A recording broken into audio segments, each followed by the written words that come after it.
सोचो, एक डॉग जो दौड़ रहा है, एक प्लांट जो धीरे धीरे ग्रो कर रहा है, या आप जब गहरी नींद में सो रहे हों। इन सब में आखिर ऐसी क्या कॉमन बात है जो एक बेजान पत्थर में नहीं है? लाइफ का सीक्रेट पासवर्ड क्या है?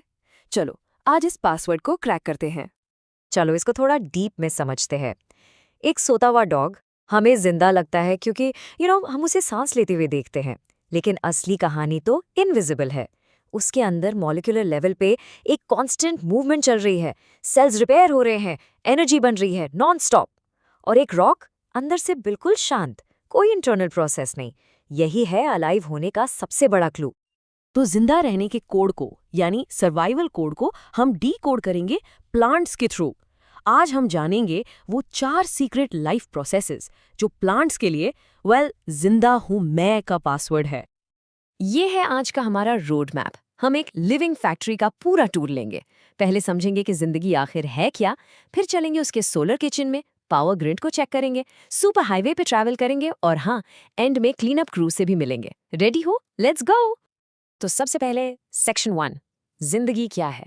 सोचो, हर लिविंग चीज, चाहे वो हम हों या एक छोटा सा प्लांट, एक हाईली ऑर्गेनाइज्ड मशीन की तरह है। और इस ऑर्गेनाइजेशन को एनवायरनमेंट से, टाइम से कांस्टेंट खतरा रहता है। इसे टूटने से बचाने के लिए एक नॉन स्टॉप 24/7 मेंटेनेंस जॉब चलता रहता है। और इसी कंटिन्यूअस मेंटेनेंस जॉब को हम कहते हैं लाइफ प्रोसेसेस। ये वो सारे ज़रूरी काम हैं जो एक ऑर्गेनिज्म को जिंदा रखने और ब्रेकडाउन से बचाने के लिए नॉन स्टॉप चलते रहते हैं। और इस मेंटेनेंस के लिए क्या चाहिए? बिल्कुल सही, एनर्जी। अब चलते हैं हमारी फैक्ट्री के department number 1, this solar kitchen यानी न्यूट्रिशन। ये वो जगह है जहां रॉ मटेरियल्स को फूड और एनर्जी में कन्वर्ट किया जाता है। पर प्लांट्स अपना खाना स्विगी या जोमेटो से तो ऑर्डर नहीं करते, तो आखिर वो बनाते कैसे हैं? यहाँ एक बहुत इंटरेस्टिंग टर्म है, ऑटोट्रॉफ। ऑटो मतलब सेल्फ और ट्रॉफ मतलब न्यूट्रिशन। ग्रीन प्लांट्स ऑटोट्रॉफ्स हैं, यानी सेल्फ फीडर्स। वो सिंपल सी चीज़ों, कार्बन डाइऑक्साइड और पानी से अपना खाना खुद बनाते हैं। हम एनिमल्स हेट्रोट्रॉफ्स हैं, हम खाने के लिए दूसरों पर डिपेंड करते हैं। और प्लांट्स का ये खाना बनाने का सुपर पावर है फोटोसिंथेसिस। ये वो मैजिकल प्रोसेस है जिसे प्लांट्स लाइट एनर्जी को ऐसी केमिकल एनर्जी में कन्वर्ट करते हैं जिसे वो यूज कर सकें। बेसिकली सनलाइट को लंच में बदलना। How cool is that? चलो इसको 3 सिंपल स्टेप्स में ब्रेक करते हैं। पहला, लीव्स में मौजूद क्लोरोफिल लाइट एनर्जी को पकड़ता है। दूसरा, ये लाइट एनर्जी केमिकल एनर्जी में बदल जाती है और वाटर मॉलिक्यूल्स को हाइड्रोजन और ऑक्सीजन में तोड़ती है। और फाइनली तीसरा स्टेप, इस एनर्जी का यूज करके कार्बन डाइऑक्साइड को कार्बोहाइड्रेट्स यानी प्लांट के फूड में कन्वर्ट कर दिया जाता है। लेकिन एक सेकेंड रुको, हम इतने कॉन्फिडेंस से कैसे कह सकते हैं कि क्लोरोफिल ही इस प्रोसेस का हीरो है?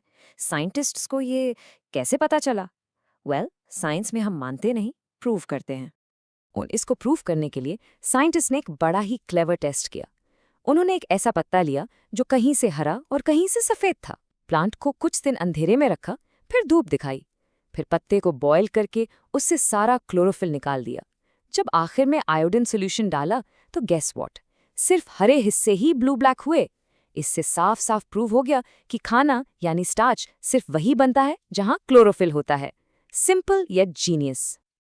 अच्छा, खाना बनाने के लिए रॉ मटेरियल यानी कार्बन डाइऑक्साइड प्लांट के अंदर जाती कैसे है? Through these tiny little gates called stomata. ये लीव्स की सरफेस पर छोटे छोटे पोर्स होते हैं जो गैस एक्सचेंज के लिए खुलते और बंद होते हैं। इनको आप फैक्ट्री के सिक्योरिटी गेट्स की तरह इमेजिन कर सकते हो। तो ये सब हमारे लिए इतना इंपॉर्टेंट क्यों है? सिंपल, फोटोसिंथेसिस प्लैनेट पर ऑलमोस्ट सारी लाइफ का फाउंडेशन है। No photosynthesis, no food for us. हम जो भी खाते हैं, रोटी, सब्जी, दाल, सबकी एनर्जी अल्टीमेटली सूरज से आती है, प्लांट्स के थ्रू। Even the oxygen we breathe, वो भी इसका एक बाई प्रोडक्ट है। बड़े स्केल पे ग्रीन हाउसेस इसी प्रोसेस को कंट्रोल करके साल भर फसल उगाते हैं। ओके, अब चलते हैं हमारी फैक्ट्री के department number 2, the power grid यानी रेस्पिरेशन। किचन में खाना तो बन गया, लेकिन उस पैक्ड लंच से यूजेबल एनर्जी कैसे निकालें? ये काम होता है फैक्ट्री के पावर ग्रिड में। देखो, चाहे कोई भी ऑर्गेनिज्म हो, एनर्जी निकालने का पहला स्टेप हमेशा कॉमन है। फूड यानी ग्लूकोज, जो एक 6 कार्बन मॉलिक्यूल है, सेल के साइटोप्लाज्म में ब्रेक होता है और इस ब्रेकडाउन से बनता है पायरोवेट, एक 3 कार्बन मॉलिक्यूल। ये सबका स्टार्टिंग पॉइंट है, the first step on the energy highway. अब यहाँ से इस पायरूवेट के पास 3 रास्ते हैं और फ्यूचर इस बात पर डिपेंड करता है कि ऑक्सीजन है या नहीं। अगर ऑक्सीजन है तो ये माइटोकॉन्ड्रिया में जाके एरोबिक रेस्पिरेशन से CO2 और वाटर बनाता है और ढेर सारी एनर्जी रिलीज करता है। अगर ऑक्सीजन नहीं है जैसे यीस्ट में, तो ये एनारोबिक रेस्पिरेशन से इथेनॉल और CO2 बनाता है, पर बहुत कम एनर्जी के साथ। और तीसरा केस वो हमारे साथ होता है। Pause and think. कभी सोचा है हैवी वर्कआउट के बाद मसल्स में अजीब सा पेन या क्रैम्प क्यों होता है? सोचो, कमेंट सेक्शन में बताओ। The answer is lactic acid. जब हम फास्ट एक्सरसाइज करते हैं, हमारी मसल सेल्स को पूरी ऑक्सीजन नहीं मिल पाती, तो वो टेम्परेरीली इमरजेंसी मोड में एनारोबिक रेस्पिरेशन पे स्विच कर जाती हैं और पायरूवेट लैक्टिक एसिड में बदल जाता है। इसी के बिल्डअप से क्रैम्प्स आते हैं। तो ये सवाल उठता है कि रेस्पिरेशन से जो एनर्जी निकलती है वो स्टोर कहाँ होती है? In the special molecules called ATP, adenosine triphosphate. इसको सेल की एनर्जी करेंसी समझो। जैसे हम हर चीज के लिए पैसा यूज करते हैं, सेल हर काम के लिए ATP यूज करता है। It's the universal energy packet for life. तो रेस्पिरेशन मैटर क्यों करता है? प्लैनेट लेवल पे ये फोटोसिंथेसिस का परफेक्ट बैलेंस है। प्लांट्स ऑक्सीजन रिलीज करते हैं, हम कार्बन डाइऑक्साइड। ये गैसेस का साइकिल मेंटेन करता है।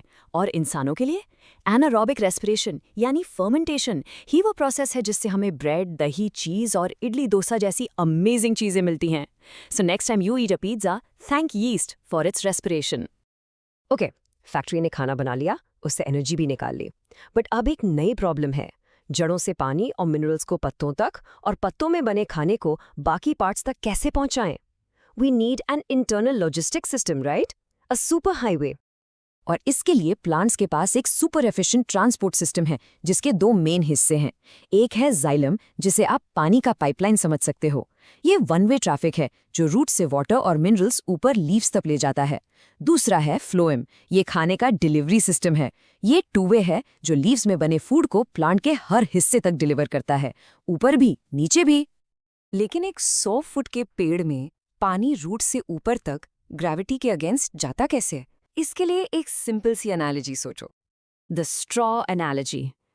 जब आप स्ट्रॉ से ड्रिंक पीते हो तो आप ऊपर से हवा खींचकर एक सक्शन क्रिएट करते हो जिससे लिक्विड ऊपर आता है। बिल्कुल वैसे ही प्लांट के लीव्स में जो स्टोमाटा होते हैं, उनसे पानी इवेपोरेट होता रहता है। इस प्रोसेस को कहते हैं ट्रांसपिरेशन। ये इवेपोरेशन एक कंटिन्यूअस सक्शन पुल बनाता है जो जाइलम में पानी को नीचे रूट से ऊपर तक खींचता है। It's a truly amazing natural pump. और इसका हमारी लाइफ में एक बहुत कूल कनेक्शन है। जब हम पेड़ के रिंग्स गिनकर उसकी एज बताते हैं तो हम असल में हर साल बनने वाले जाइलम रिंग्स को ही काउंट कर रहे होते हैं। और जो टेस्टी मेपल सिरप हम पैनकेक्स पे डालते हैं, वो पेड़ के फ्लोएम से निकाला हुआ सैप ही तो है। So xylem for history and phloem for breakfast. और अब हम आ गए हैं फैक्ट्री के आखिरी डिपार्टमेंट में, द क्लीन अप क्रू यानी एक्सक्रीशन डिपार्टमेंट। देखो, हर फैक्ट्री में वेस्ट तो बनता ही है, तो प्लांट अपनी फैक्ट्री का वेस्ट मैनेज कैसे करता है? प्लांट्स इसमें बड़े स्मार्ट हैं, सच में। उनका गैशियस वेस्ट ऑक्सीजन फोटोसिंथेसिस के दौरान बनता है, जिसे वो स्टोमेटा से बाहर निकाल देते हैं, हमारे काम आता है। एक्स्ट्रा पानी ट्रांसपिरेशन से वेपर बन के निकल जाता है। और सॉलिड या लिक्विड वेस्ट, वो उसे पत्तों में स्टोर कर देते हैं जो बाद में झड़ जाते हैं, या फिर ओल्ड जालम में रेजिन्स और गम्स की तरह स्टोर करते हैं। और कुछ वेस्ट को तो वो सीधा सॉइल में ही एक्सक्रीट कर देते हैं। लेकिन यहाँ एक ट्विस्ट है। जो प्लांट के लिए वेस्ट है, वो हमारे लिए एक खजाना हो सकता है। सच में, हम जो रबर, गम्स और रेजिन्स यूज करते हैं, जैसे फेविकॉल या टर्पेंटाइन ऑयल, वो सब इन्हीं प्लांट वेस्ट प्रोडक्ट से मिलता है।